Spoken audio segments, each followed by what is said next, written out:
क्या नाम है आपका? मैं अम्बरीश कांत द्विवेदी, राष्ट्रीय वरिष्ठ उपाध्यक्ष, भारतीय समानता पार्टी। आज जो आप लोग यहाँ पर आए हैं इसके लिए बहुत बहुत धन्यवाद। आप काफी सहज दिए हैं आपको। तो रामचरितमानस के ऊपर उन्होंने जो टिप्पणी स्वामी प्रसाद मौर्य जी ने की हुई है, उस पे मैं ये कहना चाहूंगा कि मीडिया के माध्यम से जो उनको इतना हाईलाइट किया गया है, एक्चुअली उनका उद्देश्य भी यही था और वो उद्देश्य की पूर्ति हो रही है। हमें तो ये लगता है कि इसको टोटली बंद करना चाहिए।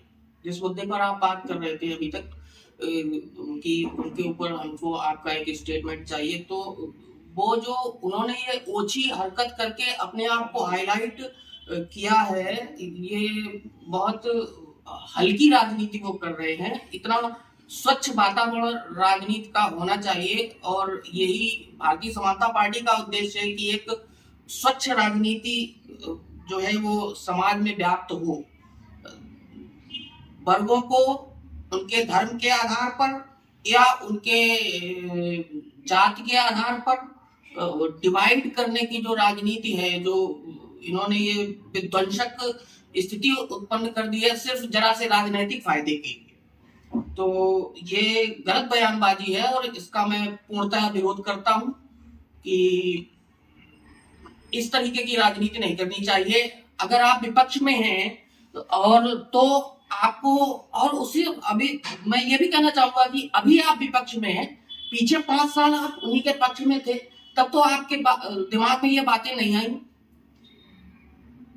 जहां तक मेरी जानकारी है और जहां तक मैं सही हूं, तो मुझे ये लगता है कि स्वामी प्रसाद मौर्य जी का जन्म ये 2 जनवरी 1954 में हुआ है। उस हिसाब से देखा जाए तो इस समय वो लगभग 69 ईयर्स और 70 ईयर्स ओल्ड। भारतीय संविधान के हिसाब से देखा जाए तो कोई भी व्यक्ति जो है वो, भारत सरकार भी और संविधान भी किसी भी व्यक्ति को 60 साल की उम्र पे जो है वो कार्यक्रम करने में मानसिक रूप से और शारीरिक रूप से अक्षम पाता है। इसीलिए वहां पर लोग खुद चलने को तरसते हैं, वहां पर लोग देश चलाने की बात करते हैं। इस तरीके का जो है, तो हमें तो ये लगता है कि जिस तरीके से सरकारी कर्मचारी की एज जो है वो रिटायरमेंट की निर्धारित है, सेवानिवृत्ति की, उसी हिसाब से राजनीति में भी सेवानिवृत्ति की एज निर्धारित होनी चाहिए।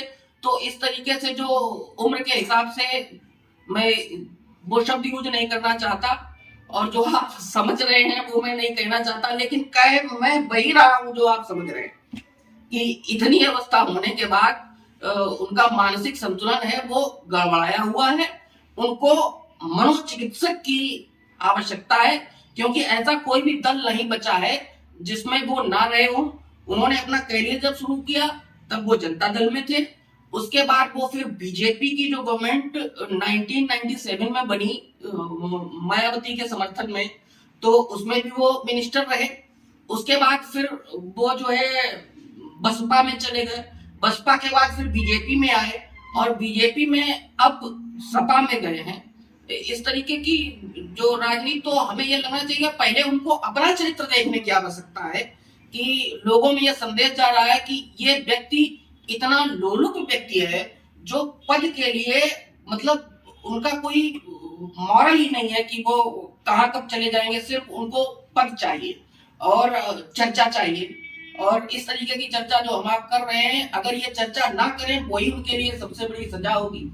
बाकी पीछे भी कई स्टेटमेंट आए कि धर्माचार्यों को आगे आना चाहिए या शंकराचार्य जी को आगे आना चाहिए, उनसे शास्त्रार्थ करना चाहिए। मुझे नहीं लगता कि इससे कुछ होगा। मैं ये बता दूं कि उनका ज्ञान जो है वो किसी भी संस्कारित परिवार के 12 वर्ष के बच्चे से अगर उनका शास्त्रार्थ करा दिया जाए तो स्वामी प्रसाद मौर्य जी उसके सामने कहीं टिकेंगे नहीं। और ये हमारे जो धर्माचार्य हैं, धर्मावलंबी हैं, इनकी तो बहुत बड़ी बात। तो मैं ये कहना चाहूंगा कि ये मानसिक उनका जो संतुलन है वो गड़बड़ाया हुआ है, और उनको ये इस तरीके से हम लोग नहीं सुधार सकते। उनको मनोचिकित्सक की आवश्यकता है, जिसको न्यूरोसाइकियाट्रिक बोलते हैं। उनके पास जाना चाहिए। मैं उनको शुभकामनाएं देता हूं, और उनको यही कहना चाहूंगा कि गेट वेल सून। वो दिमागी तौर पे जल्दी ही अच्छे हों। राजनीतिक हैं, वो बहुत पुराने राजनीतिज्ञ हैं, और उनके लिए मैं यही कहना चाहूंगा कि वो जल्दी से जल्दी मानसिक रूप से जो है वो स्वस्थ हों। हमारी शुभकामनाएं उनके साथ। पंकज मिश्रा, राष्ट्रीय प्रमुख महासचिव, भारतीय समानता पार्टी। आज जो वार्ता रखी गई, इसका मुख्य बिंदु है स्वामी प्रसाद मौर्य। तो मैं उनसे केवल इतना ही कहना चाहूंगा कि पहले वो अपना दिमाग स्थिर करें। जो वर्ण व्यवस्था है उसको न कभी कोई खत्म कर पाया है, न कभी कोई खत्म कर पाएगा। आप वर्ण व्यवस्था को क्लास व्यवस्था में कन्वर्ट कर सकते हैं, नाम बदल सकते हैं, लेकिन कर्म उसके नहीं बदलते। क्लास 1 अधिकारी उत्तरदायी है, ठीक उसी प्रकार से जैसे ब्राह्मण उत्तरदायी है। क्लास 2 अधिकारी जो काम करता है वही काम क्षत्रिय वर्ग का है। वैश्य का काम है कार्य करना, और शूद्र का काम है श्रम के बदले में पारिश्रमिक पाने वाला जो व्यक्ति है वो शूद्र कहलाता है। अगर आप वही का, और जितने भी इनके मूल कार्य हैं वो सभी मूल कार्य प्रत्येक मनुष्य अपने जीवन में नित्य प्रति करता है। तो इसको आप, ये केवल इसके लिए बनाया गया था ताकि हमारे जो सुरक्षा कर्मी हैं वो अपना कार्य सुचारू रूप से कर सकें। इसलिए उनको सहयोगी उत्पन्न प्रयोग में दिए गए थे, जिन्हें शूद्र कहा जाता है, और आज की तारीख में उन्हें 4th क्लास एम्प्लॉइज कहा जाता है। आप केवल नाम बदल करके उसके कर्म को नहीं बदल सकते हैं।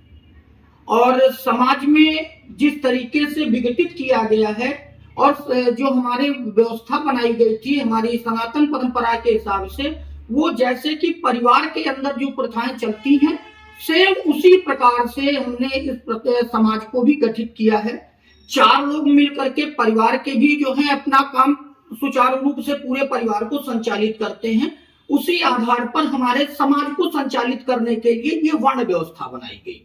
यहाँ किसी को ऊंच या नीच का दर्जा नहीं प्राप्त है। जो उस कार्य को करते समय जो सुविधा हमारी सुरक्षा व्यवस्था हम अपने लिए इस्तेमाल करते हैं, वही उस कार्य को करने वाले व्यक्ति के साथ में सुरक्षा व्यवस्था इस्तेमाल की जाती है। कहीं किसी का भेदभाव नहीं है। हमारे धर्म में जन्म दिलाने वाला धानुक, आज उसको आप गायनी कह रहे हो, सुहाग दे रही है धोबी, अंतिम संस्कार करा रहा है जमादार। कहीं किसी का भेदभाव नहीं है। हमारे धर्म में जन्म दिलाने वाला धानुक, आज उसको आप गायनी कह रहे हो, सुहाग दे रही है धोबी, अंतिम संस्कार करा रहा है जमादार। जमादार को मैंने पाखाना साफ करने के लिए नहीं रखा था, उसको मट्टी साफ करने के लिए रखा था। जहां पे हमारी व्यवस्था, जो हमारी शमशान भूमि में साफ सुथरी करने की बात है, हमने तो अपना संस्कार कर दिया और मैं चला आया। लेकिन उसके बाद जो उसकी साफ सफाई का कार्य है, वो काम करना था जमादार का काम, जिसको डोम कहते हैं, और आज वो एसटी में आता है। और इस तरीके से समाज को जो आपस में भिड़ा करके और विदेशी आक्रांताओं के अनुयायियों को पोषित करने का कार्य किया जा रहा है, ये देश और समाज के लिए, दोनों के लिए हितकर नहीं है। समाज में जब हमारी कोई व्यवस्था जो बनाई गई है वो पूर्णतः शोध के बाद बनाई गई है, और जो विदेशी आक्रांता है, आज जो विज्ञान है, इसका जन्म, शिक्षा जो बताई जा रही है 1811 में सब अशिक्षित थे। जिस समय ब्रिटेन में वो खुला था इंग्लैंड में पहला स्कूल, उस समय हमारे यहाँ 7,35,000 गुरुकुल कार्य करते थे, और हमारे यहाँ शिक्षा देने की प्रथा नहीं है, हमारे यहाँ विद्या देने की प्रथा है। और विद्या जो है आपको योग्यता प्रदान करती है और शिक्षा एक योग के विषय में ज्ञान देती है। अब आपको क्या चाहिए? योग्यता चाहिए, और योग्यता परमात्मा के द्वारा दी गई है। सभी व्यक्तियों को भिन्न भिन्न प्रकार की योग्यताएं दी गई हैं। ऐसा कोई भी व्यक्ति नहीं है जो किसी तरीके की योग्यता ना रखता हो। हर वो किसी भी जाति का हो, किसी भी धर्म का हो, धर्म तो केवल एक ही है, सनातन। और इसी को मिटा करके अपनी ये सब राजनीतिक जो कर रहे हैं, ये विदेशी आक्रांताओं के अनुयायियों को पोषित करने के लिए किया जा रहा है। ऐसे ही बाबू जगजीवन राम ने कोणार्क मंदिर से घोषणा कर दी कि कोई भी व्यक्ति मरा हुआ जानवर नहीं उठाएगा। समाज में अव्यवस्था फैल गई, जिसका फायदा मुस्लिम समुदाय ने उठाया और आज की तारीख में 90% टेंडरियों का मालिक बना बैठा है। और जिन लोगों ने कार्य का बहिष्कार किया था, वो लोग आज 10 से 12 हजार रुपए में 12 से 14 घंटे काम करने के लिए मजबूर हैं, क्योंकि योग्यता ही आपका पहचान बनाती है। अगर आप कहते हैं कि जाति सूचक, तो जाति सूचक तो क्या डॉक्टर को क्या कहेंगे? उसके नाम से तो नहीं बुलाएंगे। मजिस्ट्रेट को उसके नाम से तो नहीं बुलाएंगे।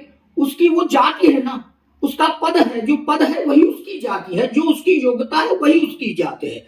और जाति पर टिप्पणी करना या समाज को एक तरह से बरगलाना, ये राजनीतिक दलों का एक षड्यंत्र है, जो कि हमें विदेश इंडियन कॉन्स्टिट्यूशन 1861 के तहत हमारे ऊपर थोपा गया है। कांग्रेस का गठन ही केवल ब्रिटिश विधान 1860 को इम्प्लीमेंट कराने के लिए किया गया था। एओ ह्यूम ने किया था 1885। अमरीश कांत द्विवेदी, भारतीय समानता पार्टी का राष्ट्रीय उपाध्यक्ष हूँ। और ये जो डिबेट आपने रखी है, इसके लिए मैं यही कहना चाहूँगा कि स्वामी प्रसाद मौर्य जी को अपना मानसिक रूप से इलाज कराने की आवश्यकता है। वो रामचरितमानस जैसे महाग्रंथ पर जो टिप्पणियां कर रहे हैं, उसके लायक तो पहले बने। जो उनका अपना खुद का चरित्र है, उसके अंदर झांके और उसको देखें कि हमने अभी तक क्या क्या किया है। उनकी मर्यादा तो इसी से सिद्ध होती है कि उन्होंने आज तक कोई दल नहीं छोड़ा। हमारे दादी थी, वो एक कहानी हमको सुनाती थी। मैं आपको बता दूं कि एक महिला थी और उस महिला ने चूड़ियाँ जो है वो बनवा ली अपने लिए, लेकिन उससे किसी ने पूछा नहीं कि आपने चूड़ियाँ बनवाई। तो वो इतनी दुखी हो गई कि उसने अपने कि कैसे हमको ये चूड़ियाँ मैं लोगों को कैसे दिखाऊं, तो उसने अपने घर को आग लगा ली। और जब लोग आग बुझाने के लिए आए तो उसने हाथ यूं करके कहना शुरू किया कि इधर बुझाइए, इधर बुझाइए, इधर बुझाइए। तो चूड़ियाँ नजर आई। तो लोगों ने पूछा कि भैया आपने कब बनवाई? बोले पहले पूछ लेते तो मैं घर में आग क्यों लगाती। तो ये मैं बता दूं कि यही सेम उसी महिला जैसी इस समय प्रवृत्ति जो है वो स्वामी प्रसाद मौर्य जी की है। और घर जो है वो सपा है, बसपा फूक गई। जनता दल से उन्होंने अपना करियर स्टार्ट किया, फूक गया। भाजपा में चूंकि बहुत ज्यादा प्रबुद्ध व्यक्ति हैं और प्रबुद्ध व्यक्तियों के बीच में कोई अगर हल्का आदमी होता है तो उसको वो मान सम्मान लेने के लिए या तो उतना प्रबुद्ध हो या उस पंक्ति में हो, तो वो वहां से बाहर आ गए। वो भी लालच के चलते कि भाई उनकी बेटी को टिकट दिया गया और उनको नहीं मिल पाया, तो वो सपा में चले गए कि वहां मुझे टिकट मिल जाएगा। इतना लोलुप व्यक्ति रामचरितमानस जैसे महाग्रंथ पर और रामचंद्र जी जैसे मर्यादा पुरुषोत्तम पर टिप्पणी करने के लायक है या नहीं, ये मैं नहीं कहना चाहता। समाज खुद कह लेगा। समाज खुद समझदार है कि वो क्यों कर रहे हैं। ये जो उनकी प्रवृत्ति है, इसको कहा जाता है छिद्रान्वेषण। छिद्रान्वेषण को हिंदी में कहते हैं दूसरे के कपड़ों में छेद देखना। और बनियाइन, सैंडो बनियाइन पहने हुए व्यक्ति, सामने जो पूरा ढका हुआ व्यक्ति खड़ा है कुर्ता पैजामा पहने हुए, उसके कुर्ते में एक छेद देखता है कि इसका छेद कहाँ दिख रहा है और अपना पूरा शरीर दिख रहा है, वो नहीं देखता। इसको छिद्रान्वेषण की प्रवृत्ति कहते हैं और यही वो है। तो इस प्रवृत्ति को उन्हें चेंज करने के लिए किसी मनोचिकित्सक की सलाह लेनी चाहिए और उनको इलाज की आवश्यकता है। अब राजनीति से संन्यास लेने का समय आ गया है।